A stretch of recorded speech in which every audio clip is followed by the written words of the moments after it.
Good morning class. Hello, how are you beta? I hope you all are fine and enjoying your study. Clear? And today we are going to start our first chapter of the history of class 10th. And today's your chapter name is Nationalism in Europe. Okay, this chapter is very easy for you because all the concept of the Russian Revolution and the France Revolution, the France Revolution concept is there in your chapter. Okay, जो आपने किसने 9th class में जो आपने first chapter read out किया था बेटा history का French revolution, all the concept of the French revolution will come in this chapter. Okay, let's start. Your chapter name is Nationalism and Europe. First of all, you have to know about the meaning of nationalism. Here you can say nationalism is a feeling. Nationalism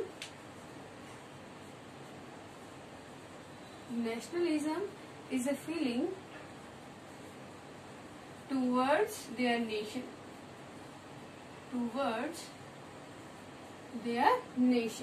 बेटा जो nationalism होती है वो एक feeling होती है अपने किसको लेकर, नेशन को लेकर. Nationalism is a feeling towards their nation. जैसे कि आपके लिए आपके कंट्री को लेकर कुछ इमोशंस होते हैं, कुछ फीलिंग्स होती है, वो होती है आपकी नेशनलिज्म. जैसे you can take a very famous example and very good example for this topic. You can see in cricket match. बेटा जब क्रिकेट मैच होता है इंडिया का और पाकिस्तान का जो स्टेडियम है फुल होता है बेटा. Why? What is the reason behind this? Because all the citizens of both country go in the stadium.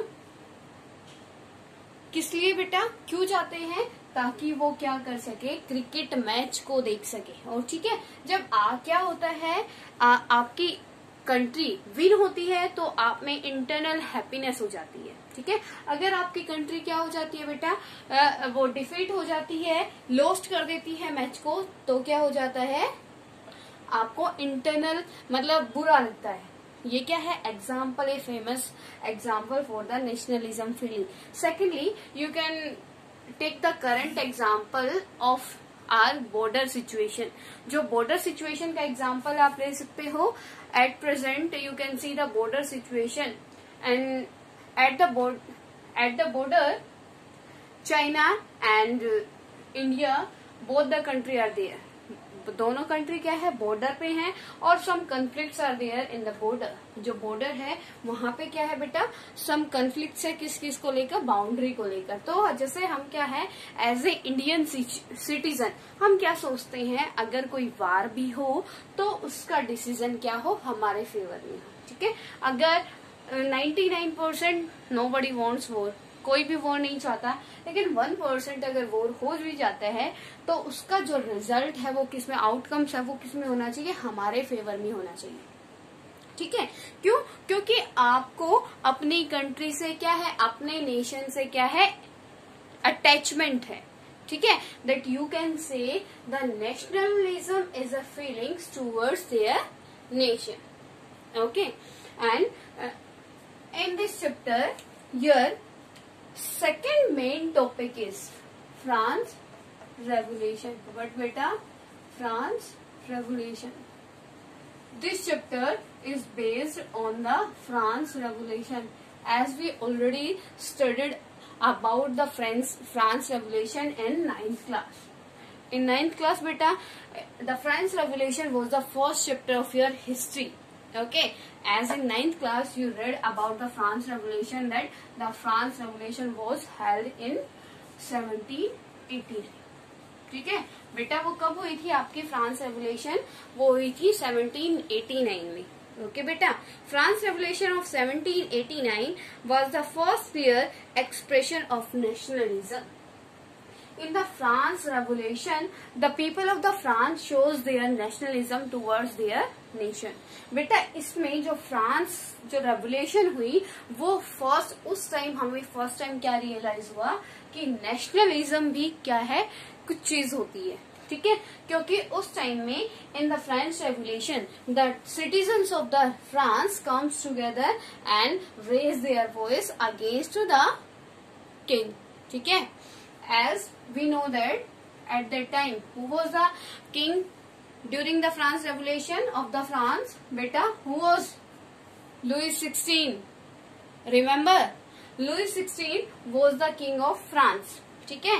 Eight that time the society of the France was divided into 3 states बेटा, ठीक है। 3 levels या states. First one is clergy, second one is nobility, third one बेटा third state. Clear to everyone? ये आपका कलर्जी बेटा, कलर्जी belongs to father, pope and church relative persons. Got it बेटा? And next one is nobility. Nobility states belongs to king and their relatives. Third one is third state. The third state belongs to the middle class. You can say labor, businessmen and peasants, farmers, landlords.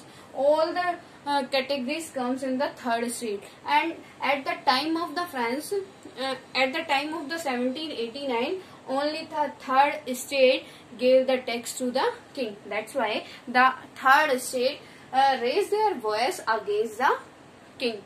अब बेटा क्या था कि उस time पे France में कितनी levels थे बेटा, 3 लेवल्स थे। तो सारे के सारे मतलब जो ऊपर के जो आपके हाउसेस है clergy and nobility, they were the free from the taxes, वो टैक्सेस से फ्री थी, ठीक है बेटा। And they were enjoying some special privileges. अब वो उनके पास कुछ स्पेशल राइट्स भी थे, लेकिन थर्ड स्टेट के पास क्या नहीं था, कुछ भी राइट नहीं था। That's why they raise their voice against the king. Clear to everyone? अब ये बेटा क्या होता है, ये सारे के सारे जो आपका थर्ड स्टेट है वो क्या हो जाता है, इकट्ठा हो जाता है और क्या करता है, किंग के अगेंस्ट वॉइस रेज कर लेता है और एक नेशनल असेंबली, क्या नेशनल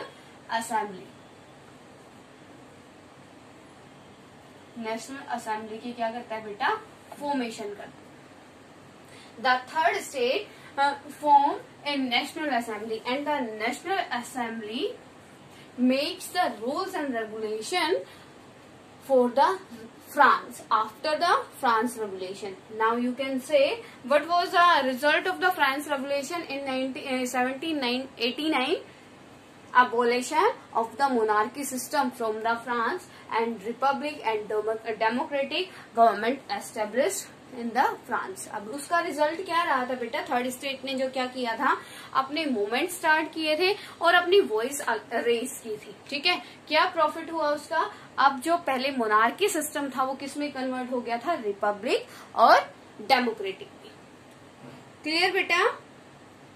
अब ये क्या है, step taken by French revolutions to create a sense of collective identity amongst the French people. After the France Revolution, it was proved that in the France Revolution, rest, clergy and nobility, all the France people were together and they wants to do something for their country. Okay, with the behalf of this, you can say the first time the nationalism you can see in the France. Okay, जो first time nationalism आपने कहा देखा, France में देखा। क्या कब देखा, during the France revolution. Got it बेटा?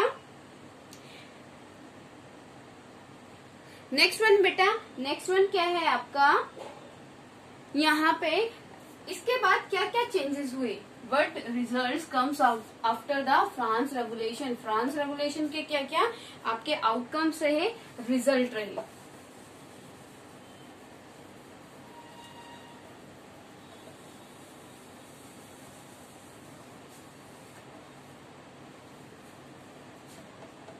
one flag,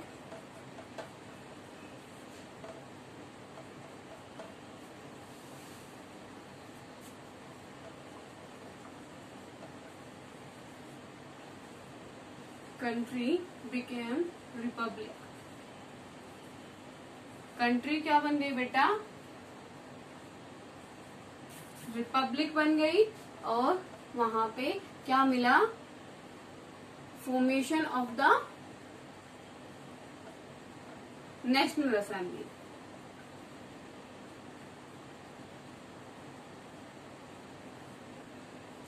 ये जितने सारे क्या हुए बेटा चेंजेस हुए, all because of the nationalism.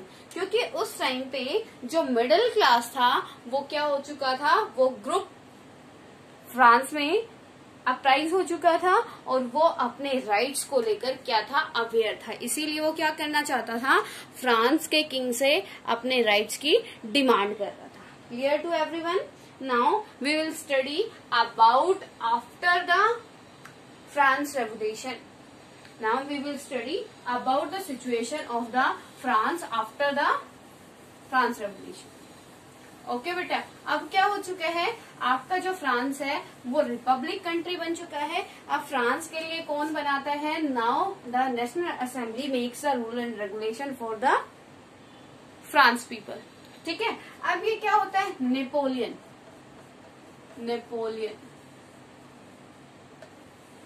Famous person in France बेटा। फ्रांस में जो आपका class 9 chapter first last topic, Napoleon Bonaparte rise in Europe या फ्रांस, कि नेपोलियन बोनापार्ट आता है बेटा कब? 1799 में। इन 1799 he became the head, या you can say he became the secretariat, like it is post like the prime minister। जैसे India में बेटा प्राइम मिनिस्टर की पोस्ट होती है, सेम वो क्या बन गया? इन 1779 he became the secretariat और controller of the France military. वो क्या बन गया? 1799 में जो आपका जनरल होता है, मिलिट्री का जो जनरल होता है, कंट्रोलर होता है, सेक्रेटरीट होता है, वो बन गया। Now in the 1799 all the powers were the hand of Napoleon Bonaparte.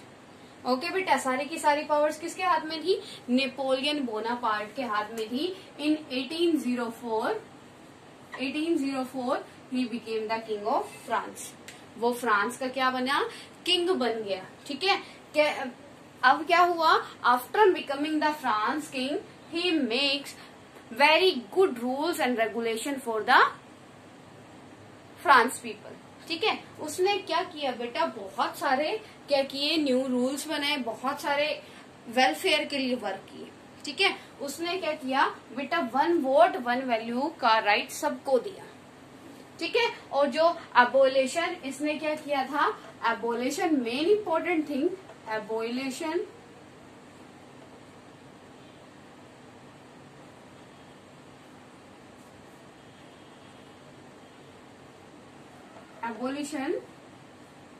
of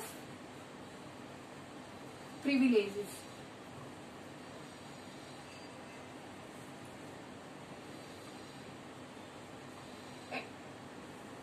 It was the main important work of the Napoleon का सबसे बड़ा बेटा काम क्या रहा? उसने क्या क्या चेंजेस किए? नेपोलियन ने सबसे पहले जो प्रिविलेजेस थे, जिसको आपको कलर्जी और नोबेलिटी को गिवन थे, उसको क्या कर दिया? अबोलिश कर दिया। Now after becoming the Napoleon as a king he abolish the all of the privileges of the clergy and the nobility.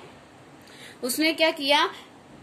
राजा बनने के बाद जो आपके कलर्जी और नोबेलिटी के जितने भी क्या थे, जितने भी आपके बेटा पावर्स थी या फिर आपके राइट्स थे, उनको क्या कर दिया?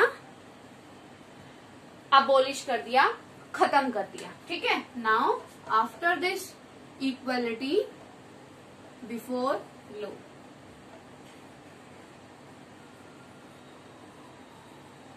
Equality before law. And his second work was he gave the equality to every person of the France. उसने फ्रांस के हर एक पर्सन को क्या दी बेटा? इक्वलिटी दी. नाउ अब उसने क्या किया कि इसके बाद you already studied about the equality before law. Equality before law means every person is equal before the law, and every person of the France will follow the rules and regulation of the Napoleon. ठीक है. अब उसने क्या बना दिया? उसने क्या किया कि हर एक पर्सन को, चाहे वो क्या है, नोबेलिटी हो या फिर कलर्सी हो या फिर थर्ड स्टेट का हो, all person of the France is equal before in front of the law. ठीक है बेटा. अब नेक्स्ट है secure the right to property. अब थर्ड जो वर्क है नेपोलियन ने क्या किया? थर्ड नेपोलियन ने वर्क किया secure the right to property. हर पर्सन को क्या किया? हर पर्सन को एक राइट टू प्रॉपर्टी प्रोवाइड किया. ठीक है. Every person can get the profit from the legal work. लेकिन वो प्रॉपर्टी गेट कैसे करेगा बेटा? लीगल वर्क के थ्रू करेगा. हर एक पर्सन को राइट टू प्रॉपर्टी क्या किया गया?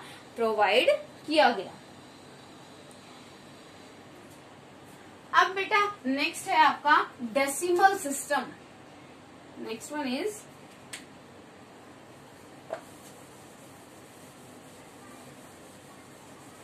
decimal system was introduced by the Napoleon Bonaparte.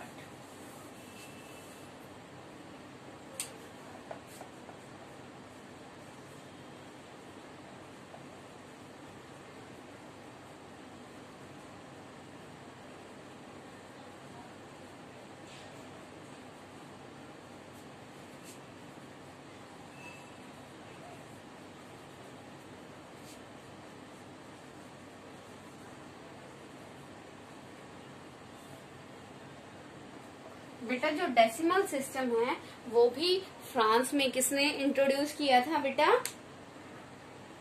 जो आपके डेसिमल सिस्टम है वो इंट्रोड्यूस किया था नेपोलियन ने. ठीक है. After becoming the king of the France, the Napoleon introduce the decimal system. Okay. Next one is improve the facilities for their public,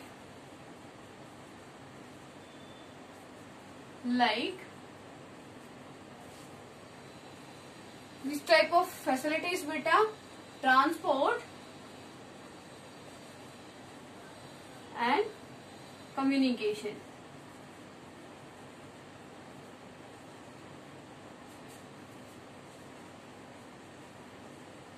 clear. उसका नेक्स्ट स्टेप कौन सा था बेटा? Improve the facilities for their public like transport and communication. उसने क्या किया था? Transport और जो कम्युनिकेशन सिस्टम था उसको इम्प्रूव कर दिया था ताकि उसकी पब्लिक को क्या हो, कोई प्रॉब्लम ना हो. ठीक है बेटा. लेकिन इसके साथ साथ but with all these reforms the Napoleon Bonaparte imposed their rules on the public,